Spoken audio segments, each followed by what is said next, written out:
Alright, so recently in Honkai Star Rail, the Fate collab was announced, or I guess it was announced that it's continuing, and with it came the news that once again we're getting a free character with it. Just like last time with the first part of the collab, there are two characters releasing, one female which is Rin, and the other Gilgamesh who's male. And of course, the one we're getting for free is the male character. It would be asking too much of the billion-dollar company to give us Rin of all characters for free, but I mean hey, I'll take Gilgamesh anyway. With it, I've noticed an uptick recently in the usual discussions about HSR where people are on one side or the other about the quote-unquote free stuff that we get, meaning, the free 5 stars that we get every so often, in comparison to what we could be getting if we still got 4 stars. Obviously, 4 stars don't release at all anymore, but the discussion still comes up every now and then, usually triggered by us getting a free character, and I think it's worth talking about because frankly, everyone has a different opinion on this. For example, some people love the free 5 stars that we get and they value them a lot higher than 4 stars simply due to their rarity, while others are the opposite and they feel the lack of 4 stars leaves pretty glaring gaps in the characters we have available to play on our teams. That's just one example for each side of the discussion, but neither of those things are the only reason each side feels the way that they do. So today, what I wanted to do was essentially break down the two different sides, like what are the pros of the current system where we don't get 4 stars, but also what are the cons of not getting them. In truth, there's not really a correct answer to this, but whether you're on the side that wants 4 stars or the side that's happy with the free 5 stars that we do get, at the end of the day, I still think it's a pretty interesting thing to talk about because this is something that affects all of us. So, let's talk about it. To keep it simple, I'm going to break this down into what I said earlier, pros and cons of the way the current system works. I'll list the ones I can think of here in a second, but before I do that I want to quickly mention that each section will be chaptered in terms of topic and the pros and cons will be discussed within that section. So let's get a list going, shall we? First, I think it'll be worth talking about the actual value of the rarity itself, or in other words, what makes a 5-star worth more than their 4-star counterparts and whether or not that's a good thing. Second, we'll talk about the accessibility of the units, or how easily obtainable they are in comparison to each other. Third, we'll talk about how rarity can potentially affect what characters can actually do, or in other words, how their kit may change based on their rarity. Fourth, we'll talk about how rarity can make the character roster more diverse, or in other cases more niche. And lastly, fifth, I want to talk about how it actually feels to have a variety of rarities available in the game. And with all that out of the way, let's get started with talking about number 1, the value of the rarity itself. So first and foremost, I think it goes without saying that this value that I'm talking about is one that's more or less imposed by the game itself. Like if Hoyo really wanted to, they could take one of their 4-star characters like Luca and make him, I don't know, like a single target Hysolins or something like that. Instead, due to his rarity, his abilities are pretty much arbitrarily lessened, and the result is that at least nowadays you really only use him as like a budget boot hill or something like that, rather than as his own unique character. And I want to make an important note of what I have just said there. He could be doing more, but can't with the current system because his rarity is what, again, is arbitrarily stopping him from doing that. If you don't entirely get what I'm saying, one of the big differences between 4 and 5-star units is that they simply get more features or abilities in their kit to denote the fact that they're higher rarity. And sticking with the dot theme since I was just talking about Luca and Hysolins, a perfect example of this is a character like Gwynaifin in comparison to Black Swan. Both of them released relatively around the same time, but if you look at their kits, Gui simply got mediocre burn damage procs, while Black Swan got her Arcana stacks, which counts as multiple different types of dot. Alongside this, I think another thing that comes with their rarity is that they simply just get more in terms of their stat line. Like even before you look at what the characters actually do or how they function, we can just look at the numbers that they get in their kits. They get higher stats, they get higher multipliers, hell, they even get their signature light cones with stats tailored specifically to their kits, like Castoris with her high HP light cone, or Dan PT with the only preservation light cone in the game that boosts attack. And all of that is obviously on top of what I just talked about in terms of the features that they have over them as well. So in short, what this point really comes down to is the longevity of the 5-star characters and also making them feel more premium. When you've got a character that has more things available in their kit, and on top of that stats and multipliers that exceed what another character is capable of, then, I mean, obviously, yeah, it makes sense as to why people will choose that character and keep choosing them long term. And all of that once again goes back to what I originally said at the start of this section. The whole concept of 4 and 5 stars is a little bit arbitrary because it's one that's imposed by the game. So with that out of the way, what does that mean for us as players? Or I guess, is this a good thing or is it a bad thing? I mean, if we're still looking at this through the lens of getting free 5-star characters, then it's actually a huge positive. Like, we're getting a premium character every now and then that performs better than what a hypothetical new 4-star could do, and that's awesome. No one is really going to complain about free stuff that's also really good. Alongside that, 5 stars inherently having more value than 4 stars do in terms of their stats and features like I talked about earlier does also mean that 4 stars were pretty much inevitably going to fall off or fall out of relevance, and the lack of them releasing only accelerated that process rather than being the thing that actually caused it. So, I mean, honestly, at least with the current state of the game where we don't get 4 stars at all anymore, this is actually somewhat of a positive or a pro of the system. Again, getting premium units for free is nice, and I mean, the fact that we do means you also don't have to worry about one character being worse than another just because a rarity was arbitrarily attached to them. Instead, well, I guess you just have to worry about them being garbage in general. With all of that said though, I do think it's worth mentioning here that just because 4 stars are pushed down in comparison to 5 stars doesn't mean it has to be that way. I said it at the beginning, but there's no reason that Luca couldn't have been a single target Heistlands. There's also no reason that Gwynifing couldn't be a strong burn DPS. In fact, a lot of other gacha games do exactly this. Maybe not to the extent of making 4 stars the premier unit for a specific thing, but at the very least they make their 4 stars usable in whatever that archetype or niche may be, and that's something that I'll talk about later in point 4. And all of this is what I consider to be the con of the current system and the value that's inherently being attached to rarity. I mean, don't get me wrong, what we have works, but there's also no real reason that it can't be better. I mean, hell, one of my favorite characters based on design is probably Hoyo, but let's be real here, there's basically no place to ever play her. If it was more balanced between a 4 and a 5 star, that could be different, which brings me to the next point on the list. Before moving forward, if you've been enjoying the app so far, I would appreciate if you could drop a like on the video and also subscribe to the channel. It does help out a lot, I mean, hey, it'd be pretty cool if you did. And that point, as a reminder, is the accessibility of the various rarities and how that affects every player's account. So, to lay it out as plain as possible, in the current state of Hoyo games, I would say that for the most part, 5-star characters feel complete with one copy. Now, there are some exceptions to this, I'm looking at you, Aglaia and Finon, but again, that's just for the most part. So, what this means is that on average, or honestly, let's say your luck is worse than average and you lose your 50-50 at 80 pity twice, you'll spend 160 pulls for a complete character. On the other hand, most 4 stars currently feel complete at minimum E4, but more often than not, E6. And the reality is, there is no average there. Like, some people might roll the same 160 that they put into a 5-star and they get the 7 copies that they need to max the 4-star out. But on the other hand, people could roll that same amount and get absolutely nowhere close to it. I mean, as an anecdote, I know that from personal experience back when I rolled for the character Farazan from Genshin and I went over 400 pulls just to see 6er. And this isn't even mentioning that the more characters that do get added, the more diluted the pool is, even counting the fact that write-ups exist to somewhat alleviate that. Even with the current system where 4-star characters aren't being added anymore, you can still see what I'm talking about with the light cones. Like, I've logged into HSR every single day since launch, but I just got my very first copy of S5 Swordplay 1 month ago on Evanesia's banner. And as another example, in Genshin where they do still add 4-star characters, despite having over 1800 days logged in, I still don't have a C6 Chongyun, who is a launch character. At least in my eyes, this means that the system is kind of flawed as a result of all this, and that makes it a pretty damn huge con. Like, you've got characters that are supposed to be cheaper or weaker variants of their premium counterparts, yet in practice they can be much harder to obtain just to get to a level that's equivalent to those same counterparts, let alone being better than them. Now, that said, I do know that that's a relatively biased take. Like, I personally enjoy collecting characters and playing them, so having more variety is a massive plus for me. But, on the other hand, I can see why some people are perfectly fine with it. Like, because the system works this way, you don't really have to worry about spending a high amount of pulls to make a character playable, because at the end of the day there's a hard cap to get them with pity, and they're playable with just that one pitied copy. The way it's set up right now, it is much better to invest in the premium 5-star units as they generally cost less pulls, or to be fair at least cost a consistent amount of pulls, and it definitely does make sense why people consider that a good thing in comparison to 4 stars where you could just roll and never really get what you want. I definitely don't blame them. I mean, if every 5-star character releases in a functional state, then it's a good thing that the 4 stars don't release anymore because they generally aren't functional at that base copy. Like, it can definitely be really frustrating to want a strong character and then you dump all your pulls and then, you don't actually get one.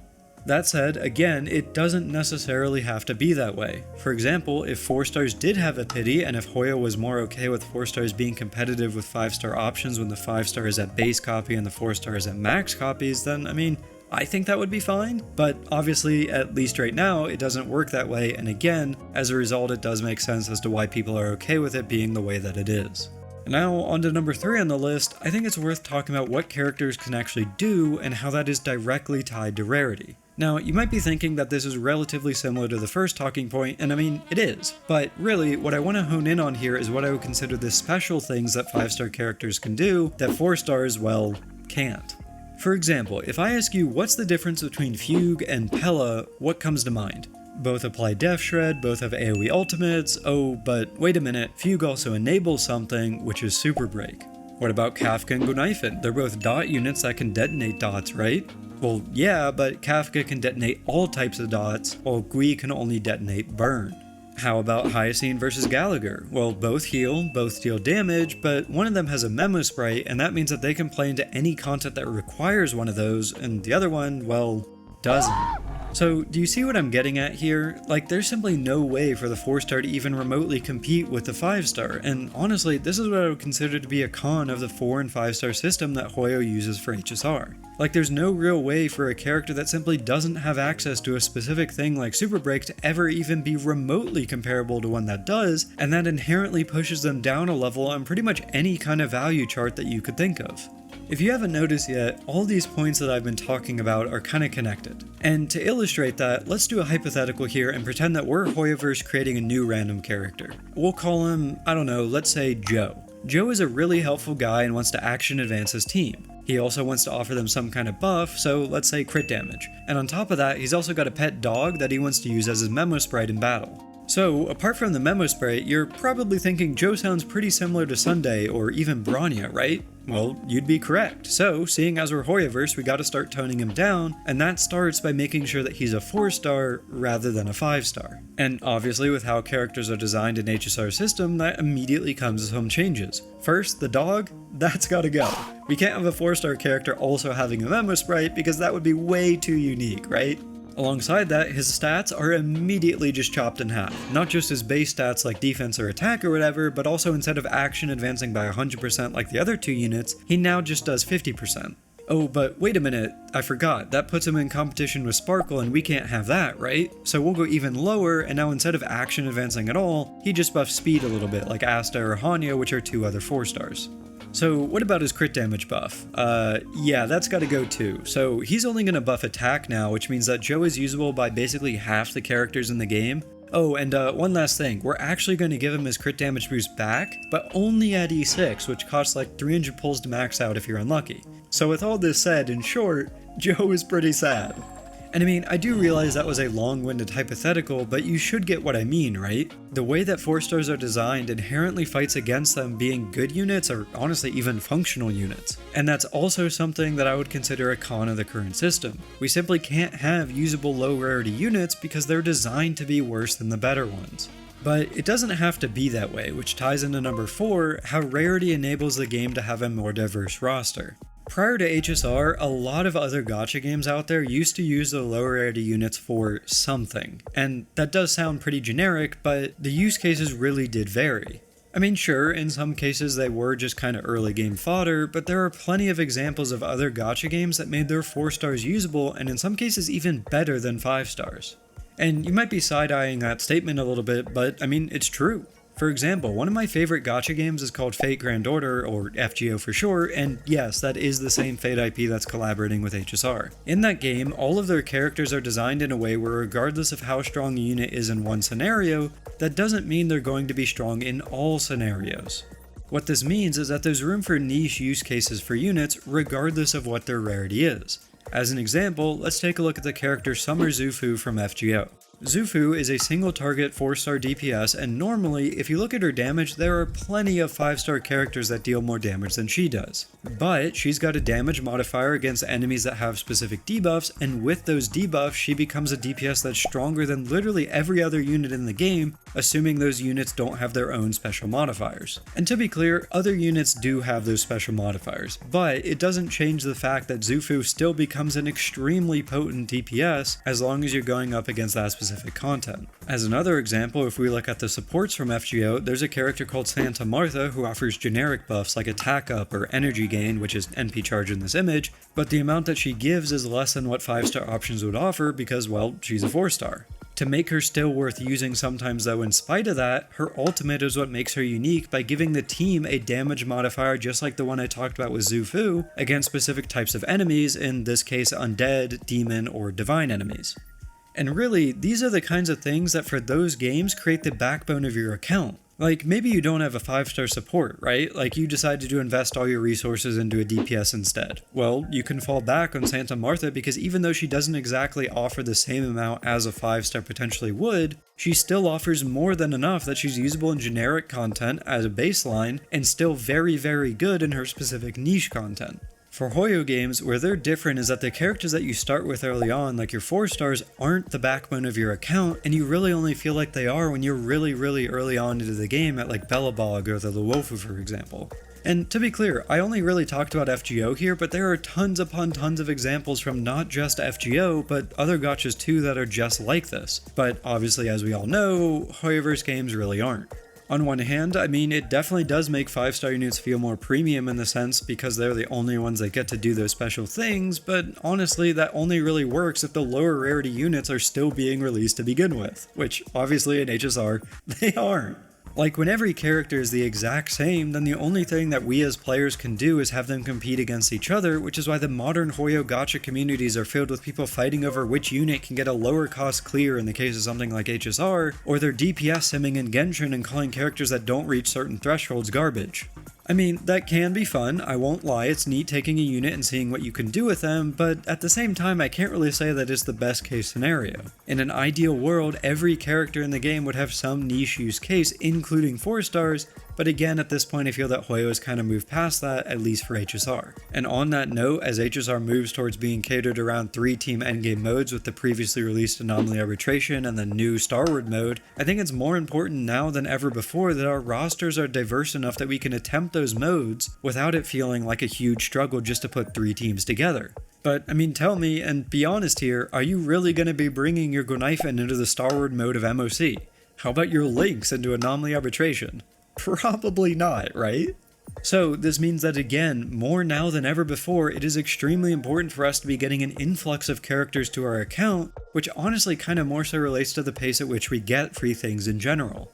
If 4-stars were still consistently releasing, for example, let's say once every 2 patches and those units were actually usable, then I think we'd be in a pretty good spot. But that's not the case, and instead we get a free 5-star character usually every 6 months or so, but with those 5-stars, mileage definitely varies in terms of how good they actually are. And that's not even mentioning that whether or not the amount we get is enough definitely depends on the player.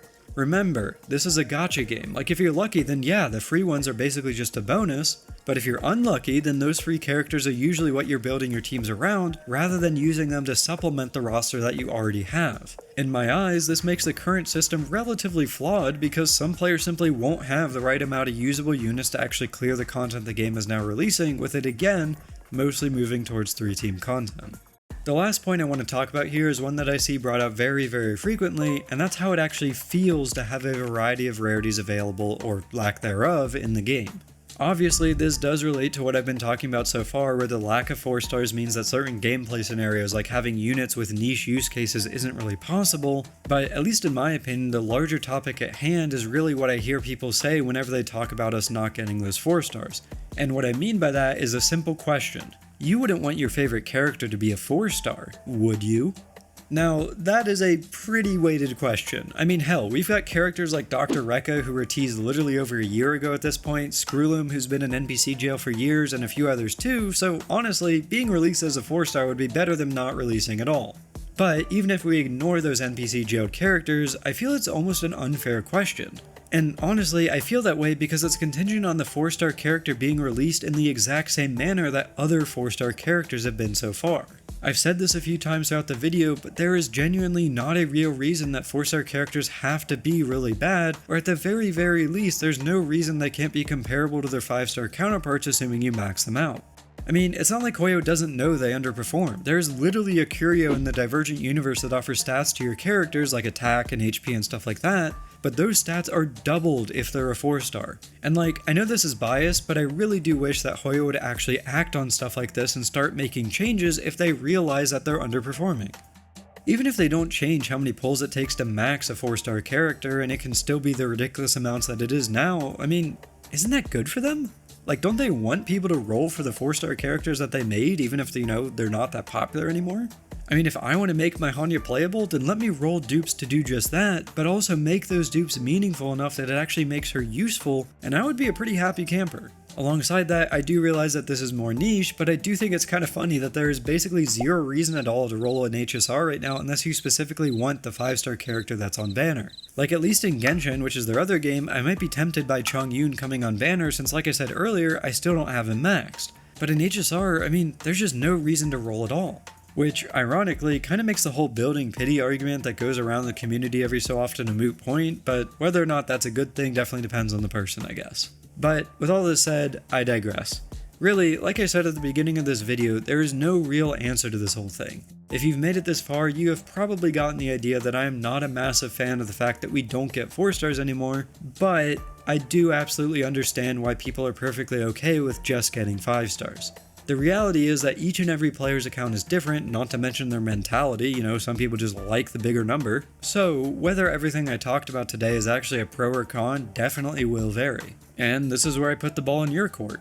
What do you think? Are you happy with what we get, or would you like to see more 4-stars coming back into the game, ideally in a better spot like I talked about with them actually, being usable? Anyway, that's all my thoughts, and I appreciate you listening if you made it this far. Again, I would love to hear your thoughts on all this, whether you like the current system or not, so feel free to leave a comment down below or join my Discord link in the description to talk with me about it. As usual, thank you so much for watching, subscribe, and if you haven't already, maybe give my other videos a shot too.